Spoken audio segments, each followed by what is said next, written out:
യഹോവ കൃപയും നീതിയുമുള്ളവൻ, നമ്മുടെ ദൈവം കരുണയുള്ളവൻ തന്നെ.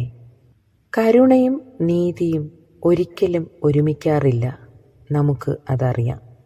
നീതി ലഭിക്കേണ്ട ഇടങ്ങളിൽ നീതി ലഭിക്കാതാകുമ്പോൾ കരുണയോടെ അവനെ നോക്കുക എന്നല്ലാതെ അവനെ സഹായിക്കാൻ മനുഷ്യരായ നമുക്ക് ഒരിക്കലും കഴിയാറില്ല.